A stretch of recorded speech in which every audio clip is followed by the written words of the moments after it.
There's a gentleman I'm going to bring up now. I got to know him somewhat early on. He is one of the leaders upon leaders in this company. He is an executive director, which is the highest level in this company. He's a presidential director, which is an ambassador position. And just recently, he became one of a relatively select few people who became a national director with this company. He's been with this company since the outset. He is a true leader.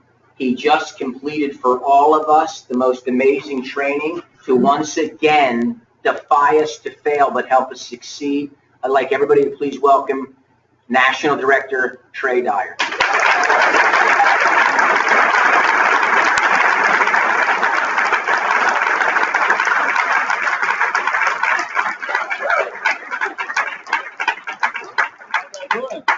Getting rid of some of this added weight here.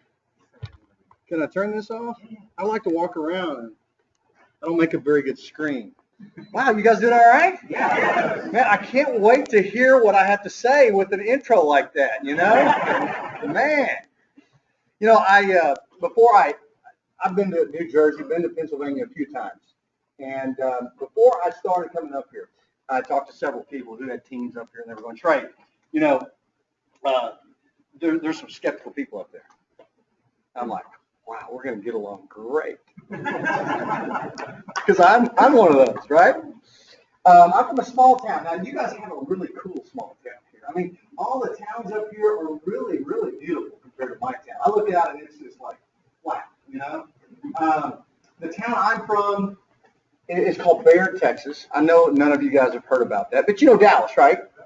So people ask me, even in Texas, where's Baird? And I say, well, okay, you just get on that straight Interstate 20. It's straight. We have straight roads in Texas, okay? You guys have no straight roads in Texas. You know? Not a straight road in the state. I say you drive straight west, and in about 3 hours, you're going to get pulled over and get a ticket, and you're in my hometown. All right? We don't have stoplights there, so they can't give you any tickets for running the stoplight. We got a couple stop signs. And so they gotta, you know, give you a tip. We gotta make a living somehow, right? I grew up there, lived there my whole life, and I get up here, and let me tell you the biggest reason I like coming here. I like to hear all the accents. You see, in Texas we don't have accents. You know, we all talk pretty normal down there. You guys have all these accents. I got him right away when I got off the plane. People were like, so where are you from? Well, you know, that accent. So anyway, I really appreciate the welcome. Didn't Brett do a great job?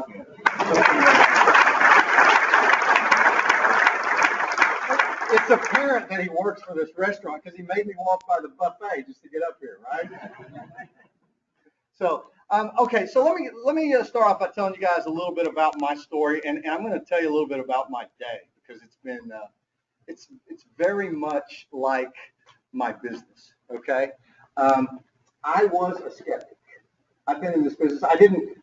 Brett said I was in from the onset. I actually came in a year after the business started, and I remember when I looked at this, I had one word in my mind, and that word was if. You guys are all looking at me like, well, they're not too bright in Texas, are they? If that will work. If that will work. Let me ask you, if what you saw will work, what would it mean to you?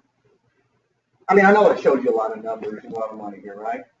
But let's face it, money is not really as important as what that can get you. Am I right? So I like to know who I'm talking to.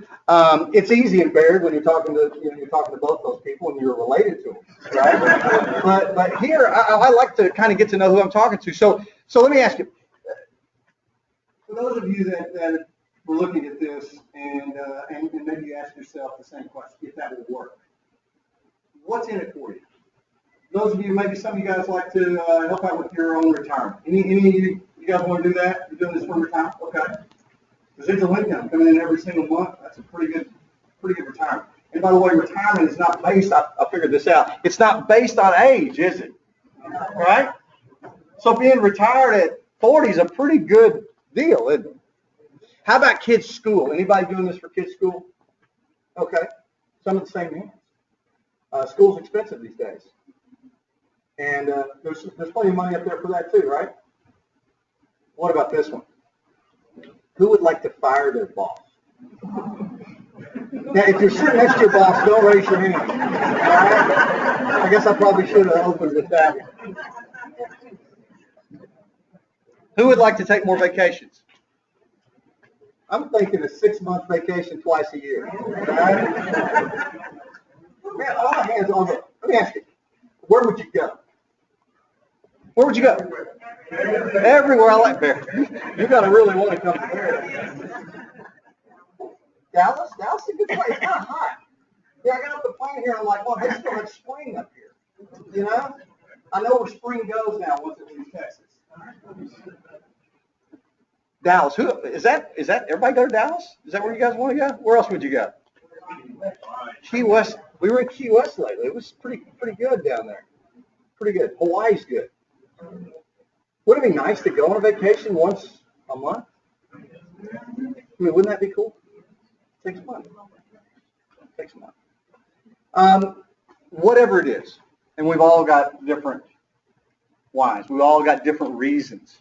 For me, it was freedom. It was absolutely freedom. When I looked at this, I was drug into it. Anybody drug here for the first time? Anybody drug to this business for the first time? Maybe we're not so much alike. Where I come from, we drag everybody, right? I had been working 2 full-time jobs. Now, I owned those jobs. I got to be fair to you. I owned them. But I just owned a job. I was a small business owner. Anybody own traditional businesses in here? Then you know what I'm talking about, right? You're really owned by the business. You know, when you start your own business, you think, wow, I'm going to do anything I want now. I can take a vacation whenever I want. What I learned was I can never take a vacation. I was still trading those hours for dollars because if I wasn't there, no money was being made. Me and Sally, my wife, you're going to get to know Sally over the next few minutes, okay? My program is only 3.5 hours, but I'm going to try to squeeze that into 2, okay? She used to say, either you're home or the money's home. So move along, right? Right, ladies? And we go on. But I had one of these jobs, I've been in it for 15 years, the other for a couple. And I had a 4-year-old at the time. And one job kept me, on the road a lot. It's okay when they're little bitty. They really don't do much, do they? But as they start to get older, as they start to get 3 and 4, and they start talking, you start realizing that, I should probably be there some of the time. And I was on a trip. It took me out of the States for 3 months. And they met me at the airport. And that little 4-year-old saw me coming through the turnstile. And he had a bead on me. For those of you that, bird hunt. You got some bird hunters in here? This is an interactive, okay? But he got a bead on me, and he just headed for me. And he jumped up in my arms, and he would not let go. And I made a decision right there. I said, something has got to change. Something's got to change. I had a really nice little house. I had a couple of nice cars. I looked good. But I did not have freedom. I didn't have it. Isn't it something to have to ask permission to go watch your kids do something? Isn't that something? That's fair. The problem is I was the boss and I couldn't take off. And I knew it. And I wanted to fire that guy. I wanted to fire him. I wanted to put my feet up on his desk and say, you know what? It's been nice, but I'm going to have to let you go.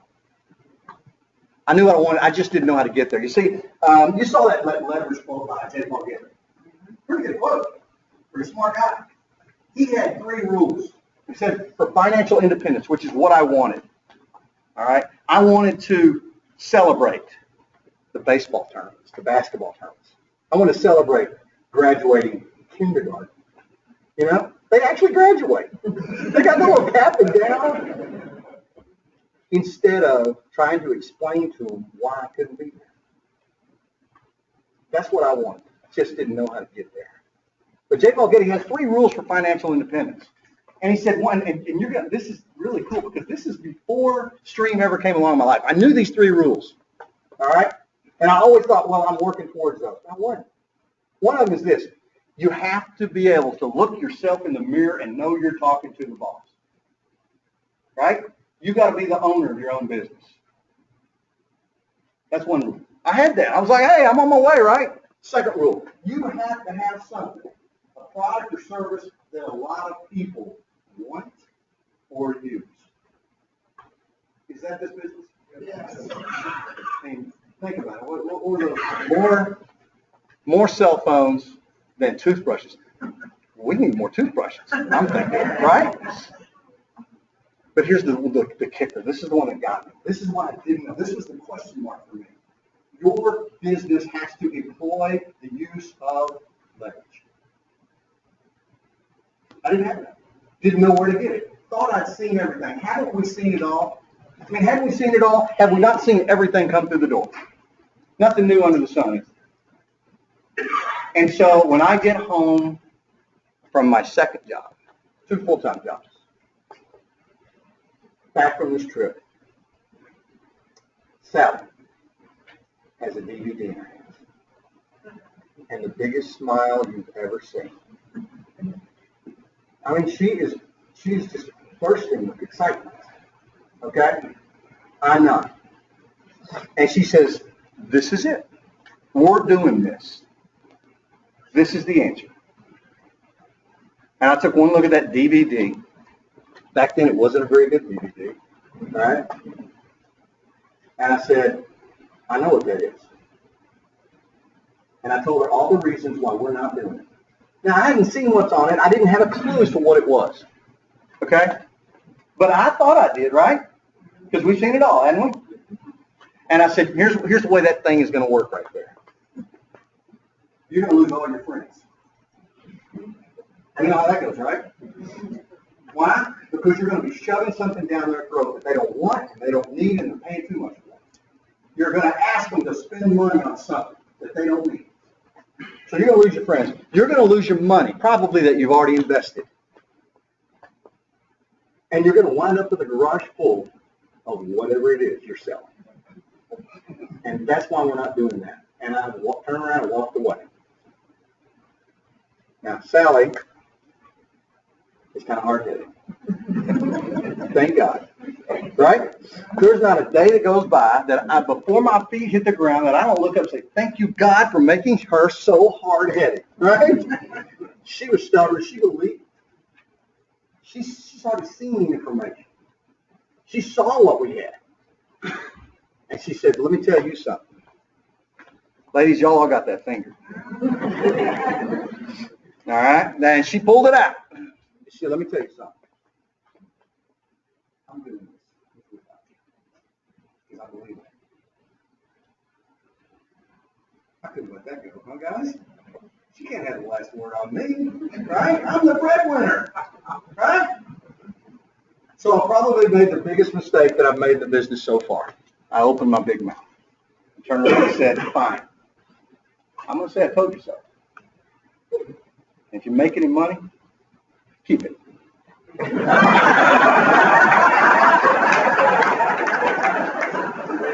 She has, and that's why I'm up here, right?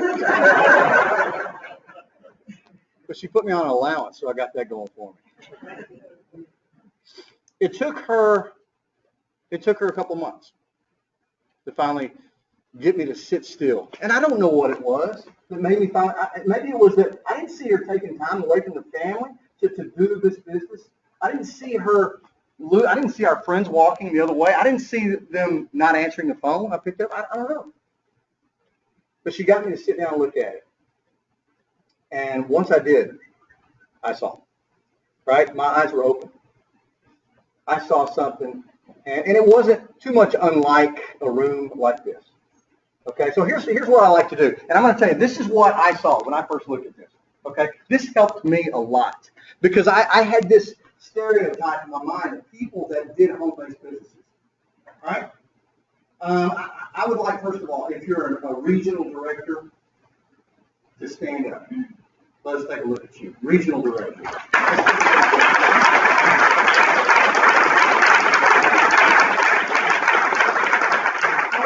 That's a good place to start, right?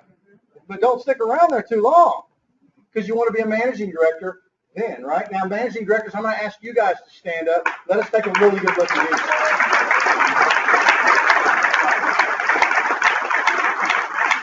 you. You see, there are people achieving these levels, and there is money attached to it, I promise you. Senior directors, I'm going to ask you guys to stand and stay standing. And I know we only have a little short time here together, and we want to get to the guy you really showed up for. I'm not naive.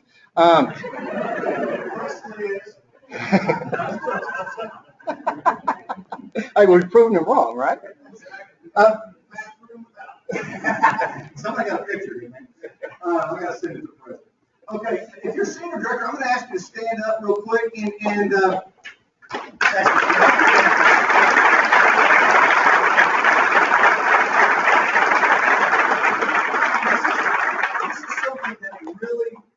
really made an impact on me, and I want to do it here tonight. If you guys don't mind, but we got to do it quickly. Stay standing if you're a senior director. We're going to go around real quick, and I want you to say this: your name, where you're from, and your occupation.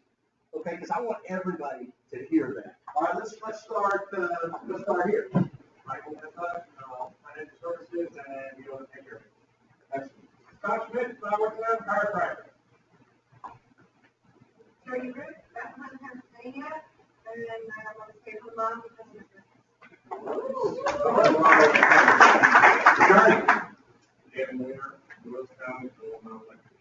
electrician. Kevin Hopkins, Houston, Pennsylvania. Dr. Farrell. Jeff Steer, Somerset, New Jersey, music teacher. Excellent. Day. Excellent. Don Judge, my builder from Phillipsburg. Builder.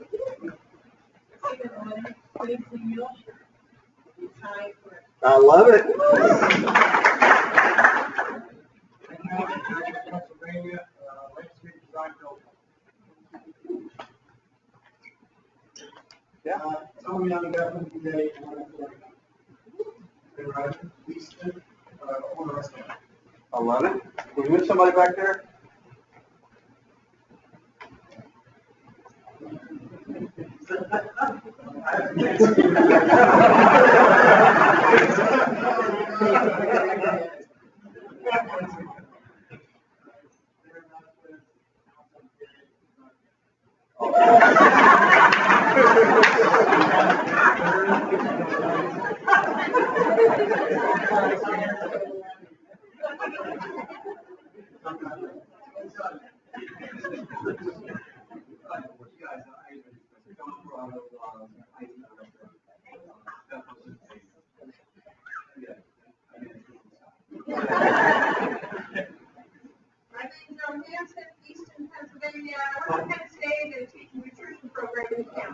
Awesome. Oh, okay. City on 12, Quakertown, have my own business, a retirement factor, we help increase people's retirement. I love it. I love it. And she's an expert, right? So, hey. Denise Hopkins, Eastern Pennsylvania, retirement IT professional. I love it. Deborah Wilson-Gaddy, Bethlehem, Pennsylvania, benefit analyst for disability income. That's a mouthful right there. I tell you what, let's give these SDs around.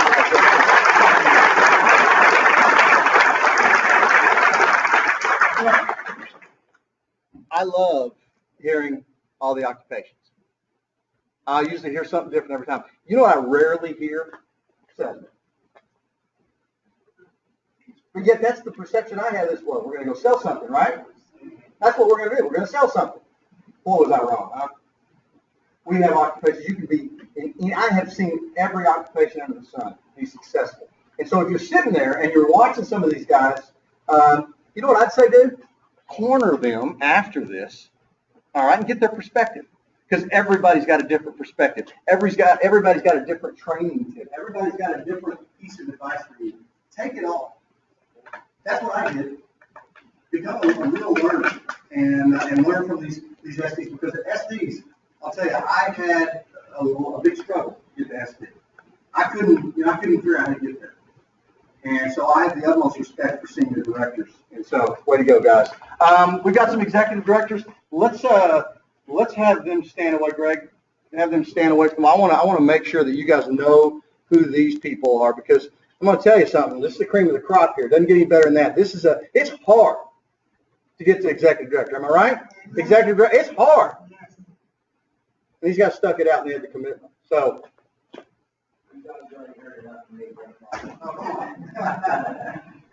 Greg Yonder is Doylestown, a great train place. Awesome. Now I think we've got one more. He's not really an executive director. He's our newest presidential director.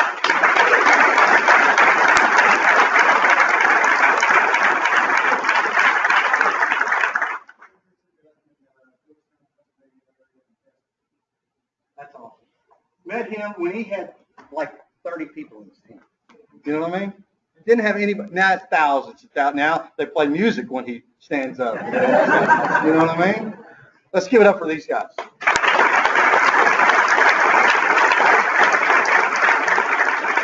When you want to look at the success of a business presentation, look at the leaders. And I think it's pretty evident you guys got some pretty great leaders here, right?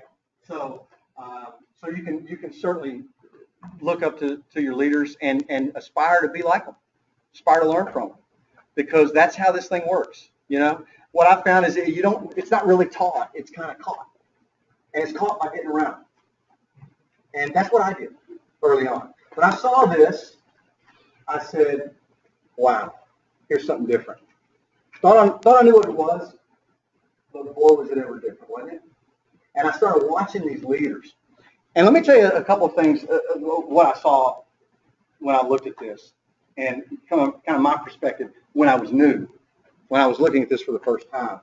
And let me tell you why I really joined, okay? I saw the leverage, first and foremost. That pops out at you, doesn't it? You know, you look at this and you see, wow, if you just want to make a small amount, you want to make a few hundred, you see how you can do that? If you want to make life-changing income, do you see where that's possible? Absolutely. As big as your vision can be, as much as you want to work and commit, that's what you can do with this business at all levels.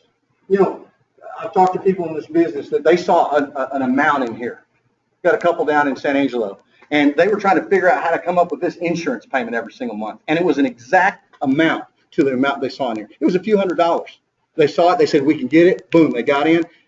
They've gotten way more than that now. But that's what they saw. So whether it's a little bit or a lot, I saw that. Me, remember, what did I want to do? Fire my boss. My boss says. They just happen to be the same guy. I'm sounding a little schizophrenic. But that had a price tag on it, right? Doesn't that have a price tag? And I committed to that. Next thing I did, there's always that one guy, right? There's always that one guy. I've been that guy. I've been that guy while I was standing up here. That's really embarrassing, okay? If your phone goes off when you're sitting down, you can act like it's not your phone, right? Looking around while you're turning it off, but if you're up here, I mean, you're done. Another thing that I saw is I saw a system. Now, I'd never done anything like this before, okay? So I didn't have to forget anything. When I run across somebody that's done all types of home-based businesses, the first thing I tell them is forget everything you know, because this is not like anything you know.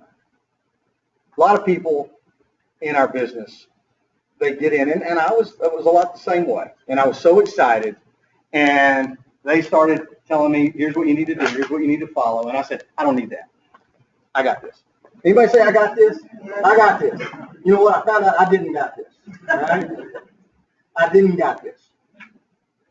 It made me have to realize how important the system is. It really did. I use an analogy of a McDonald's, and I'm going to go through this real quickly because it's important to me. All right? I came here because I believe I have a message for you. And this is part of that message. Okay? It's a philosophy I've had in my business over all these years. What are we selling? We selling anything? What are we selling? Everybody, we're selling something. But I use that term, let's say I use that term just like you are recommending a good movie. Anybody know what we're selling? What are we selling? I don't hear very good. I'm hearing it all. Anybody think we're selling energy? Anybody? You guys are sharp. I don't even need to cover this. All right? Stream is selling energy. They're selling mobile, right? They're giving us the services that we need, that we all use, right? But are we out there selling that stuff? No. We're marketing hope and opportunity. It's like a McDonald's. I use the phrase, the analogy of the McDonald's. McDonald's moves a lot of burgers. You ever seen the sign? I don't know if they even put it up there anymore, right? But I remember looking at that sign and watching it increase. The last one I saw was served over 1 billion. And I'm looking at this little McDonald's and I'm thinking, wow, I don't see enough cars out front. You know? They move more hamburgers than anybody, right? So it must be the best burger in the world. Would you guys agree it's the best burger in the world? Right? Is it the cheapest burger in the world? Maybe, in some places. Probably not. Not if there's a Burger King across the street. But they sell the most. How do they do that? System, don't they? They have a system of franchising, don't they? Now, if you own a McDonald's, what are you selling? You're selling burgers. And if you own that McDonald's, there's only so many burgers you can sell, right? Do you really have leverage there? Well, you're leveraging the system a little bit. You're leveraging some employees' time. But if you went out and spent millions of dollars on ads, is that going to really exponentially increase your sales of hamburgers? How are you talking to people if you own a McDonald's, if you're out in the parking lot? What would you say to them? You need to come in here and try this burger, right? This 2 all beef patty, special sauce, lettuce, cheese, pickles, onions, right? Wouldn't we say that? This Happy Meal is awesome.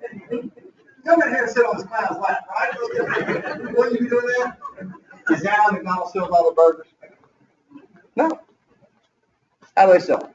So you got 2 McDonald's. You got the franchise, and then you got the guy that's selling the franchise, right? McDonald's systems. And what are they saying? Are they out there saying, hey, if you're going to be the guy selling a McDonald's franchise, what are you out there selling? Are you saying, hey, man, got this Big Mac. Are you doing that? Is that how you're talking to people? What are you doing? What are you saying? Take a look at this business model, right? Isn't that what you're saying? Look at these numbers. If you'll invest this and you'll follow this, this is what you can do. Does that make sense? What are we most like? We're most like McDonald's systems, right? Aren't we selling franchises? Don't we want leverage? Don't we want 1 billion served? That's how they do it.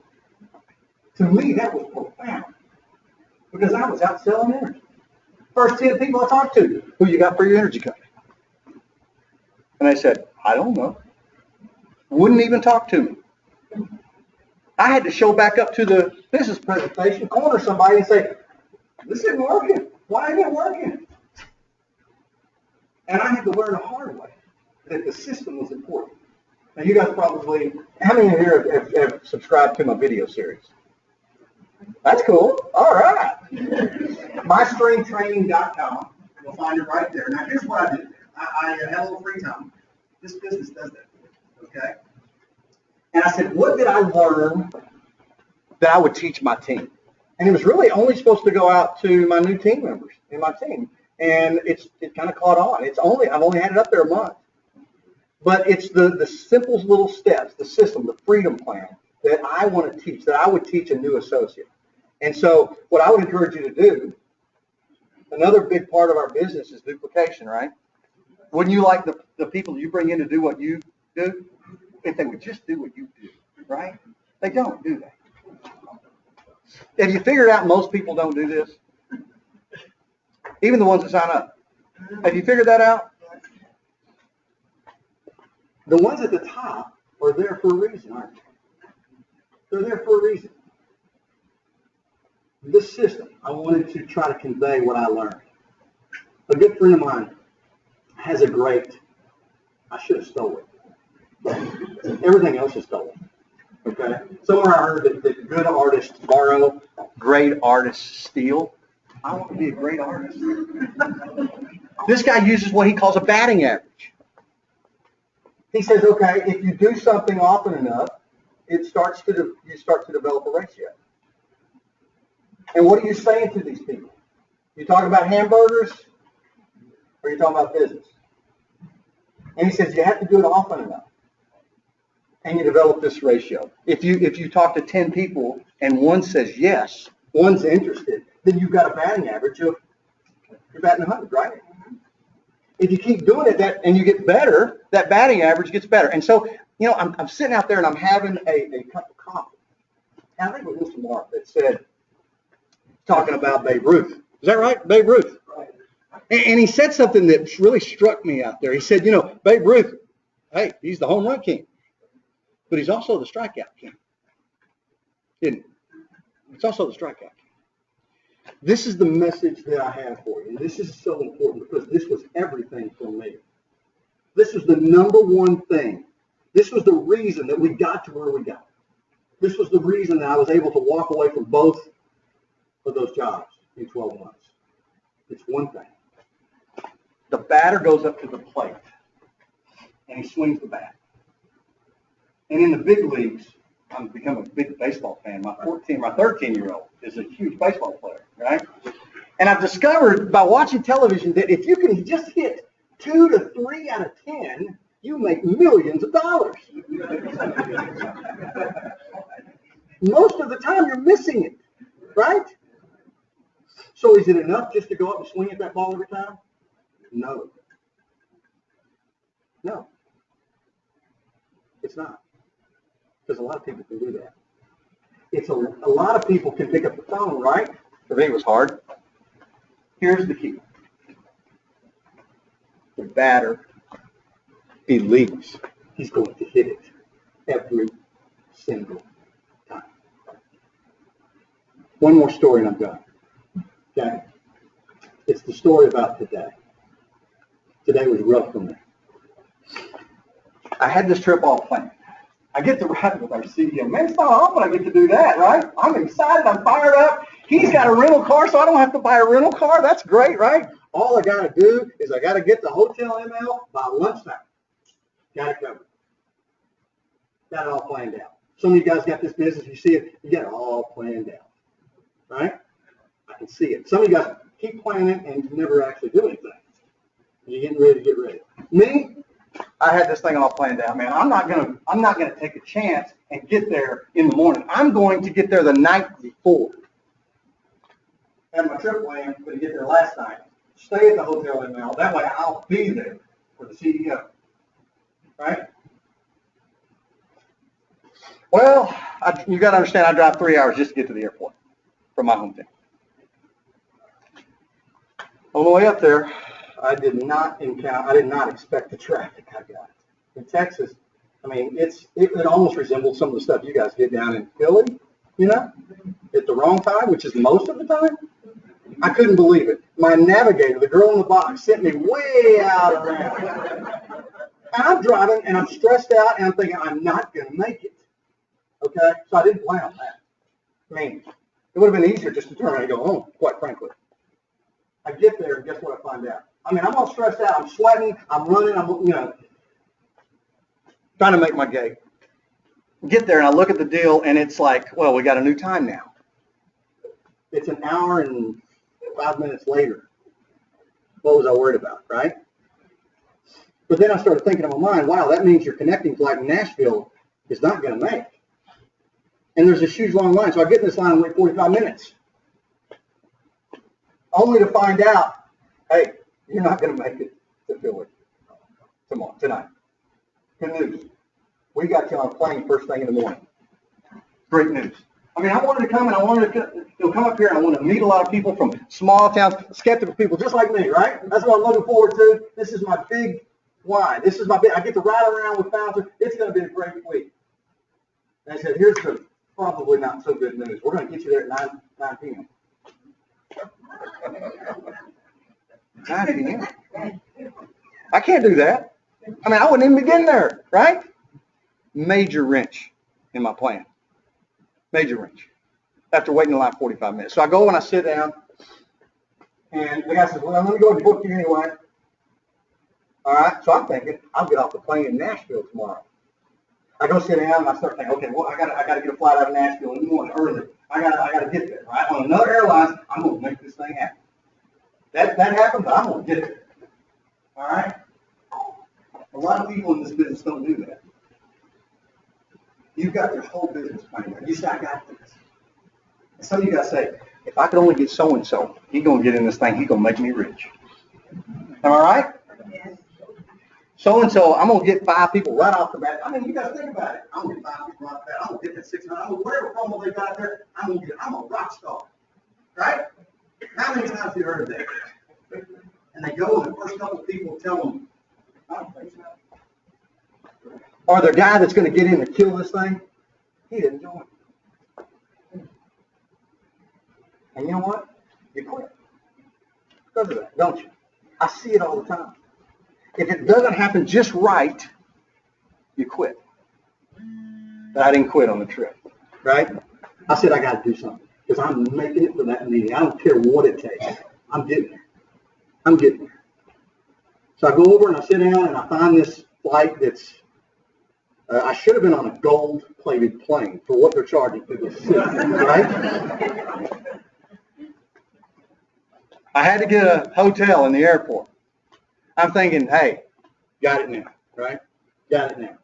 Get up, it's a 6:20 flight, non-stop.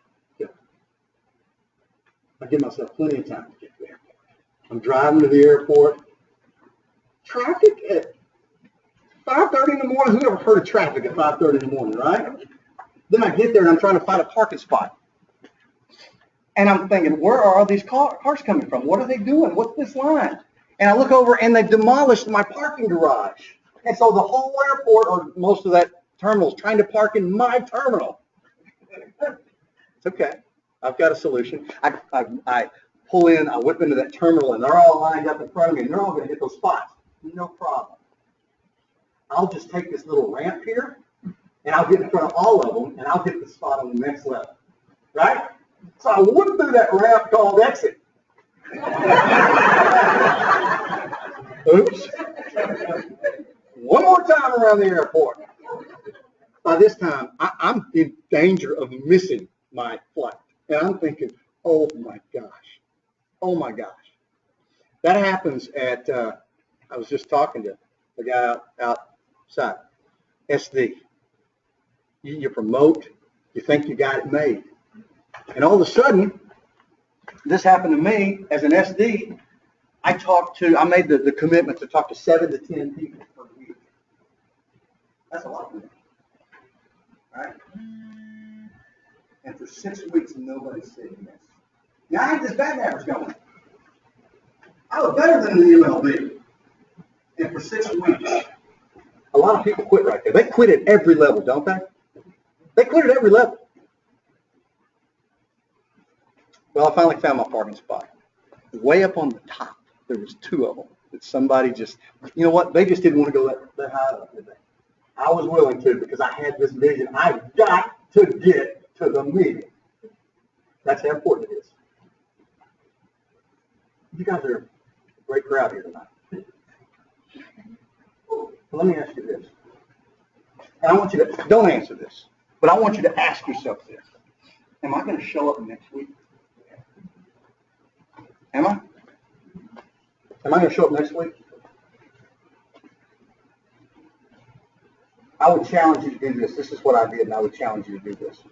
Make a commitment to yourself. See it through. Make a commitment to yourself that you will be here fully engaged 1 year from today. Can you do that? Regardless of what happens tomorrow, regardless of what those people say, regardless of what they think about you. That was my worry. What will they say? What will they think of me? It's not going to be easy. For me, it was much easier to go home and pick up the remote than it was to go to that meeting. But I did it every week, even when I didn't feel like it, because I'd made the commitment. It was much easier to pick up the remote or pick up something else than it was that phone. You guys know what I'm talking about. My phone, I don't know about y'all, mine, for some reason, defies the laws of physics and weighs 1,000 pounds. Okay? It's that hard for me, or was. Now it's easy.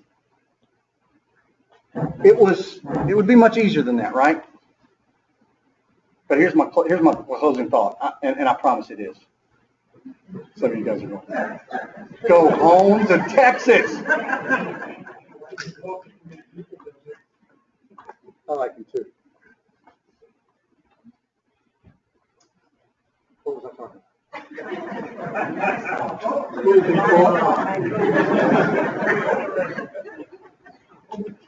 My closing thought was this. Remember what you came here for, and keep it right here. Some of you aspire to get those kids to college. Some of you aspire to retirement. If not this, what? Some of you aspire to significance, which is leading. It's not easy. But you didn't come here for easy, did you? I hope not. Some of you aspire to greatness. I've kind of shared my perspective.